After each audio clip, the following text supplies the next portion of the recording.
Good morning, everybody. Welcome to the Learning to Paint Facebook group. If you are watching me live this morning, my name is Ali Board and I try very, very hard every single Tuesday morning at 10 a.m. to go live via social media to bring you Technique Tuesday. Now, I've got lots of things to tell you about this morning. Unfortunately, because of the way my diary has panned out this week, I'm not able to be with you live. So I am pre-recording this the day before. But because you are hopefully watching this via Facebook, via the Learning to Paint community, the chat is still live. So may I encourage you to talk to each other. Don't forget to give out the prize for the first comment of the day. Make sure that you're looking out for each other and taking care of each other, because that is more important than anything right now. If you are new to the group, or if you're watching this via YouTube or the blog, you might be wondering what Technique Tuesday is. Technique Tuesday is something that I have tried to do since way before lockdown, actually. I tried to broadcast live so that you get a little bit of an insight into my work. You get to see what I'm working on, what materials I'm using, the kinds of things that I'm thinking about. And we have a good old chat and a catch up of a Tuesday morning. And I'm really hoping that certainly lately, some of the things that we have been talking about have helped you with your own projects. They've helped you to be a slightly more self-sufficient painter. Now, if this is your first Technique Tuesday experience, then please do go over to my website, www.learningtopaint.co.uk. Have a look at the free resources, little drop down in the menu, and you'll see Technique Tuesday there. It forms part of a blog. I've tried to navigate some of the blog posts over because it is a brand spanking new website. Certainly everything that we have done in the last 9 weeks in terms of our bee illustration is there for the taking. So if this is your first one today, hop over to the website. There will be links in the post so that you can tap straight on it and have a look at what we've been doing. If this is your first Technique Tuesday, thank you very much for tuning in. If this is your 100th Technique Tuesday, I want to thank you too, because it is fabulous to have you all here. Now, what have we been up to? We have been up to a bee illustration, and I've been trying to do it very slowly, step by step, so that you can follow me along for the adventure.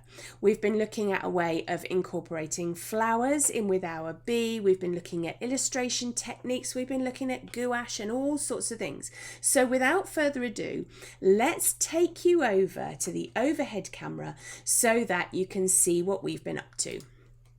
Here we go then. So I've got it behind that piece of glassine paper.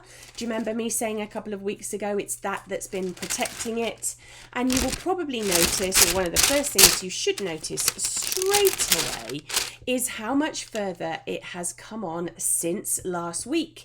And that's one of the first things I want to do with you today. I want to kind of catch you up on what it is we've been doing. Now, last week we left it where I was explaining how to do a glazing technique over the top of some of these flower petals.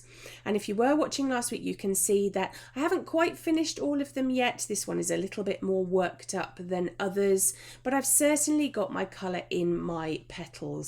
And the colour that I used for that was Rose of Ultramarine. What I did when I realised that I was going to have to record this broadcast for you, I kept my palette so that I can share with you exactly the colours that I used and how I put them together.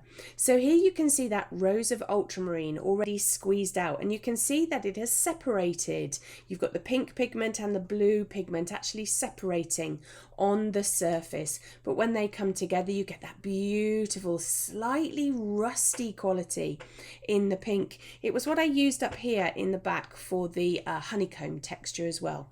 So I continued with that, but you can probably see that I've really pushed it on. I did some work on the ivy leaves. Now all I've done at the moment is block things in, okay?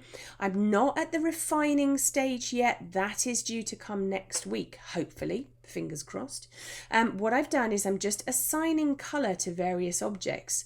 So I was working on the ivy leaves and I used a combination of two colours for that. I used green gold, which is that lovely kind of, that's green gold almost on its own, that lovely kind of vibrant, almost yellow in a pigment, that colour.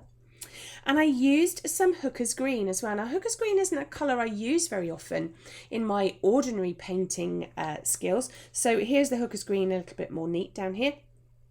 Because I just find it a slightly unnatural green, but we don't really have to worry about those things with our bee illustration.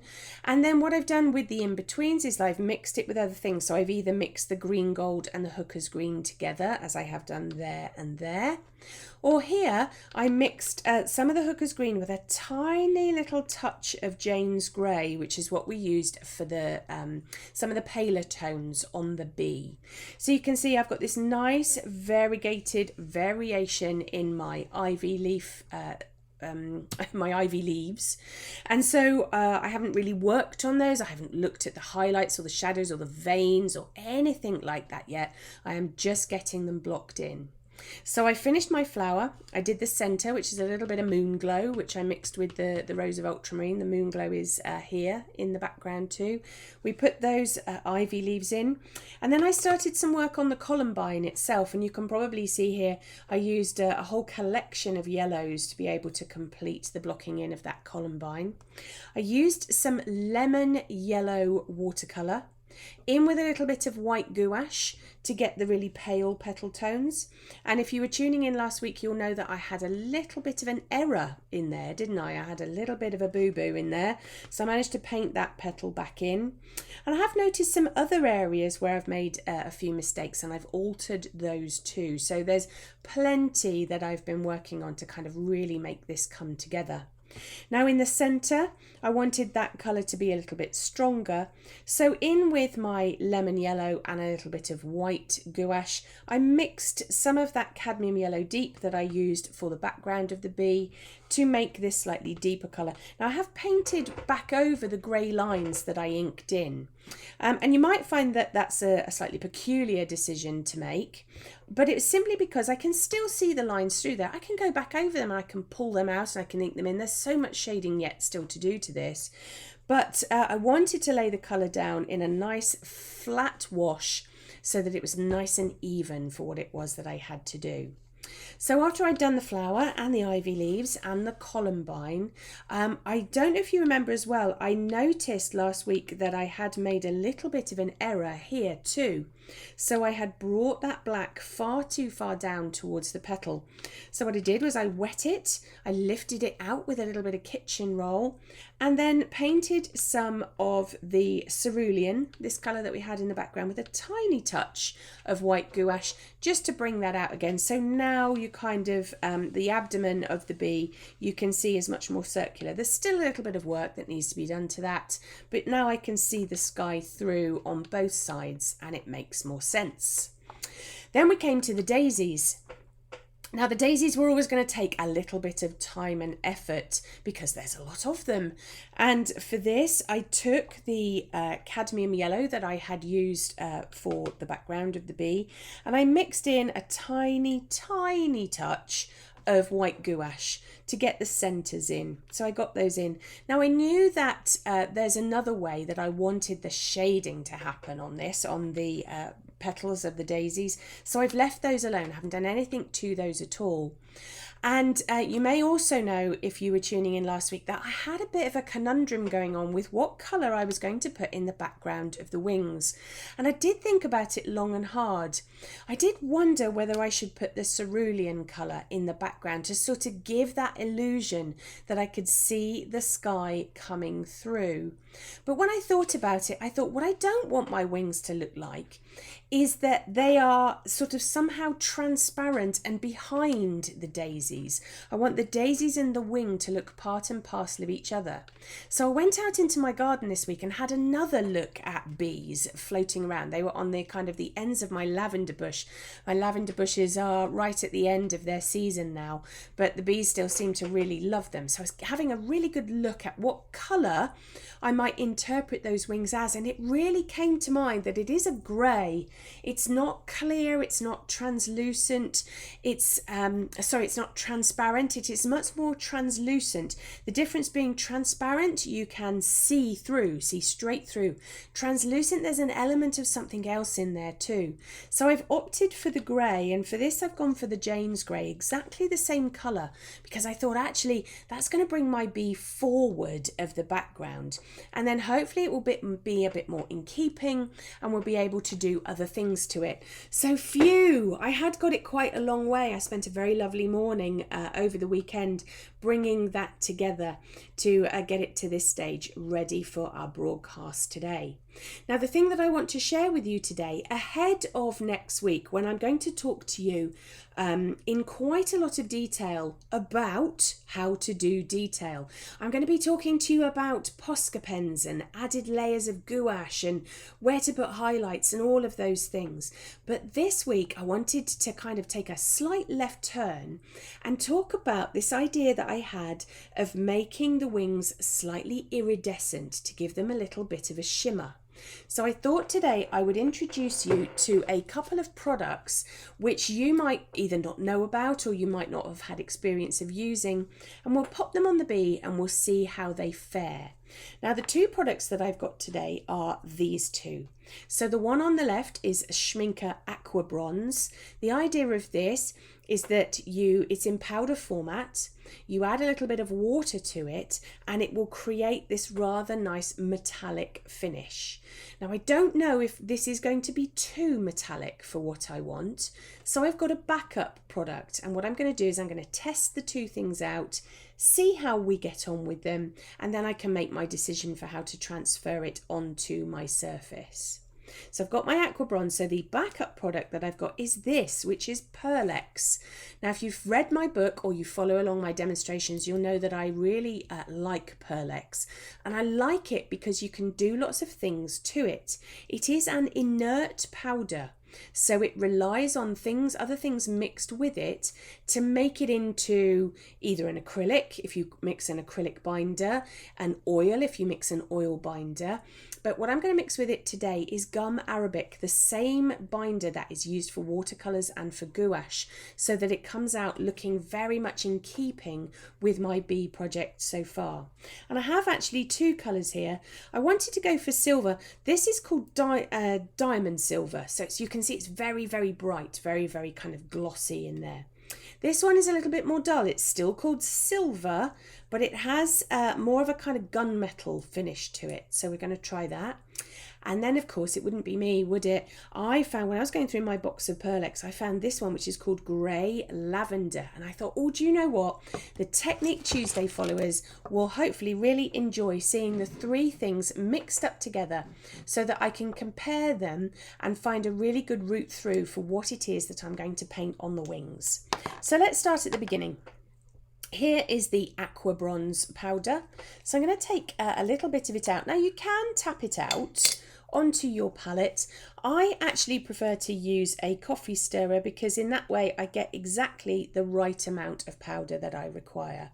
So we'll put that in there, giving it a really good tap. We'll mix it up in just a second. We'll look at a couple of the others first. Here is the Pearlex powder. I'm going to do the same with it.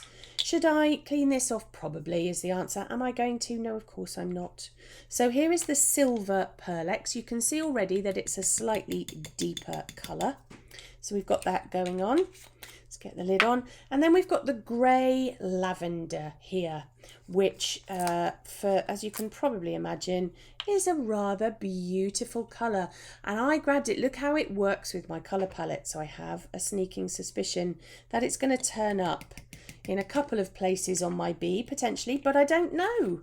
You know me, I like to make decisions as I go along with this illustration so that you can exactly appreciate my thought process. Now this one, the Aqua Bronze, doesn't need anything else adding to it. I can put water with that in just a second and it will be absolutely fine. I'll be able to mix it together. That's not a problem. These two require a binder, and for that I'm going to use some gum arabic. Now you can use a gum arabic in liquid form if you want to. I'm going to use it in powder format so that I can make sure that I am in charge of the consistency of it. Now the instructions on Perlex will tell you that you want approximately 1 part gum arabic to 4 parts pigment, but I don't actually like that consistency. I prefer my Perlex to be a little bit stickier when I apply it so that I can thin it out with water if I want to. So I tend to go for a little bit more kind of 50-50. 50% gum arabic powder to 50% Perlex. So we'll do that over here as well. We'll just a little bit more in there with the grey lavender. And then you can mix it up straight away with water. I personally prefer to take my coffee stirrer and mix the gum arabic and the Pearlex metallic powder together first so that I'm not smashing about my the bristles of my brush. So there's the silver and the gum arabic. And here goes the grey lavender and the gum arabic together. So effectively what I am doing is that I'm getting it a little bit further towards where the Aqua Bronze powder is, and then I can add water to them in just a second and we can see what we've got. Now it does contaminate your water quite quickly. It puts a pearlized sheen on the top of your water. So I'm going to use one brush for applying the water to each well in my palette. And I'm going to use another brush for mixing them together, and then hopefully that way I won't contaminate my water too quickly. So I've got two kind of generous brushfuls going on in there, and if I start with the handle of my brush mixing them together, that kind of gets them started. You can see straight away how shimmery that diamond silver Aqua Bronze is. Let me just grab a little bit of kitchen roll over here so that I can clean off the handle. And then let's get that water mixed in with the Perlex and the gum arabic. You can see that is a slightly duller colour. So we'll get that mixed in together. And then finally we'll get the water and the grey lavender mixed together. This one's taking, I probably didn't put quite enough water in there, but look how beautiful that colour is. Oh, that's rather delicious, isn't it? Very much summed up by its name, I think. That kind of slightly subtle lavender colour. It's a little bit pinky, I would say, rather than necessarily lavender, but it is a rather beautiful colour. And then we can just clean that off. Then I haven't contaminated my water yet. I will do, obviously, when I need to wash my brush out. But let's get those colours right in the camera so you can see. The Aqua Bronze is a little bit thinner in the consistency than the other two. That is why I like to have control over the gum arabic. There's absolutely no reason at all why you couldn't put extra gum arabic, if you have it, in with the Aqua Bronze if you prefer that colour but you're not wild about the consistency. So first thing I'm going to do, let's cover B back up and let's flip her over so that we've got the back. You can see where we've practiced pen marks before. And what I want to do is I want to lay down some colour, some of this metallic colour onto my Two Rivers paper to see how metallic it is. Now what I'm going to do on the overhead camera is I'm going to zoom in for you so that you can see exactly how metallic it is. So we've got that's quite shimmery, isn't it? Quite like that. Is it going to be too shimmery though? If I add a little bit of water to that and thin it out, is that the look I want? It's very sparkly. Jury is out on that one at the moment. Let's go for the silver Perlex in with that gum arabic powder. So yes, it is a more dull colour. You've still got that slight shimmer. You can see that slight shine on it. And if we thin it out, is that going to be sparkly enough is the question that I'm going to ask myself. I think it's all going to be down to the amount of water that I mix in with it. Maybe I need both of them. There's a consideration. And let's get a bit of this grey lavender on the surface. Now this is a sort of paler, thinner colour anyway. Again, not as sparkly. It's more like a sheen or a shimmer than a sparkle. But what's not to like about that colour? It has to be said. So do you know what? I think I'm going to need combinations of these. Let's have a look at our bee again to see, with all of that in mind, what's going to be the best variation for our bee. Let's just need to take the moisture off of those a little bit while I flip the bee over, and let's line this up in shot for you so you can see it. Now, if I did that very glitzy, glamorous aqua bronze all over, I would be concerned, I would be really concerned that it's going to detract from some of the other things that I've got going on. It's a very busy painting as it is. I don't know that I need to make it busier, if I'm honest. So maybe I'll just put that at the tip of the wings. And the silver aqua bronze, the silver Perlex, maybe that's too dull. I don't know. And do I want to put any in the background of these daisies? Or do I want to reserve some of it for when I do the daisy petals themselves? Do I reserve that grey lavender just for this flower? Too many distinctions, aren't there? But do you know what? We'll get started and we'll see how it goes. Worst case scenario, I will wet it, lift it off, and we can do something else with it. Now, I've turned my bee 90 degrees because I want to do the end of this wing. If I try to do it with the bee the right way up, I'm either going to be working back across myself, or I'll have to do the one on the left, all of those kind of things. So I'm just turning my bee to 90 degrees, and I'm going to pick up some of that aqua bronze in my brush. This is the SAA's Imitation Sable brushes, the same brushes that I use for pretty much every demonstration that I do. And I'm going to add a little bit of that glitz and glamour to the tip of the wing. It's going over the top of the Jane's Grey. I'm going to wash my brush out and I'm going to blend it out exactly as we do when we talk about blending out colour in watercolour or gouache. So what I've got now is a little bit of a kind of ping on the end of the wing. Is that going to be enough? Maybe I need to add a little bit of the Perlex. Now the Perlex is more opaque. So do I put it in amongst the wing patterns? Where am I going to put it? It's a rather exciting adventure, all of this at the moment, isn't it? But what I do definitely want to do is I want to blend out the edges of it so that I've just got, can you see I've got that slight shimmer on it now? Let's see if I can get it in the camera. What I am going to do is I'm going to dry it, because you might be thinking, well, of course it looks like it's got a shimmer at the moment, Ali, because it's wet. Well, let's dry it off and then let's see what happens, she says. Just doing a little bit of faffing. Turn away, everybody. I'm going to dry it with my heat gun so that the shine that I'm getting is definitely not wet paint. I can see how much glitter I've got. Let's give it a blast. It's drying quite nicely. It's drying quite evenly, which is good news. How do I know when it's dry? Usually the best way to determine whether something is dry is to stick your finger back in it. So let's get it to a point where I'm pretty sure that it's dry, and then let's kind of tentatively, yeah, that's, it's still a little bit damp, but it's better than it was. And let's zoom right in for you so that we can have a look at that shimmer and we can decide whether it is what we want. Actually, do you know what? I quite like it. I like the fact that it's a bit glitzy right on the end. I'm definitely going to need to put those ink lines back in, but I can do that another time. That's okay. I like the fact it's got that bit of bling on it, but I also like this slightly duller version in the silver of the Perlex, because it's got a shine there without being too much. So shall we repeat that process in close-up over here on this wing?